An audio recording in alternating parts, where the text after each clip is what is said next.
রাজধানীর রমনায় আয়োজিত জাতীয় উলামা কাউন্সিল বাংলাদেশ সম্মেলন অনুষ্ঠিত।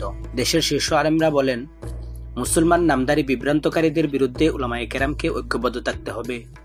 হেফাজতে ইসলামের আমির আল্লামা শাহ মুহিবুল্লাহ বাবনগরী বলেন, বদ্দিনী, কুফরি ও ভ্রান্ততার বিরুদ্ধে সবাইকে একসাথে কাজ করতে হবে। মাওলানা মামুনুল হক বলেন, ইসলামী রাজনীতির সোনালী সময় চলছে, সুযোগ কাজে না লাগাতে পারলে বড় ক্ষতি হবে। মাওলানা মামুনুল হক আরো বলেন, আগামীতে কোনো জাতীয় সিদ্ধান্ত উলামা ছাড়া গ্রহণ করতে দেওয়া হবে না। সভাপতি মাওলানা মাহফুজুল হক বলেন, আগামী জাতীয় নির্বাচনে উলামাদের পারস্পরিক প্রতিদ্বন্দ্বিতা কাম্য নয়, ঐক্য ধরে রেখে জাতীয় স্বার্থে সবাইকে এক প্ল্যাটফর্মে কাজ করতে হবে। মাওলানা আব্দুল হামিদ পীর সাহেব মধুপুরী বলেন, বাতিলের বিরুদ্ধে লড়তেই মরব, কিন্তু বিভক্ত হব না। 15 নভেম্বর কাদিয়ানী বিরোধী আন্দোলন শেষ নয়, শুরু হয়েছে মাত্র। হেফাজতের মহাসচিব মাওলানা সাজিদুর রহমান তরুণদের উদ্দেশ্যে বলেন, যোগ্যতা ও ইলম অর্জন জরুরি, যারা কাজ করতে চায় তাদের বাধা দেওয়া যাবে না। অন্যান্য বক্তারা আরো বলেন, ইতিহাসে উলামায়ে কেরামরাই সর্বদা সমাজকে সঠিক পথে ফিরিয়ে এনেছেন।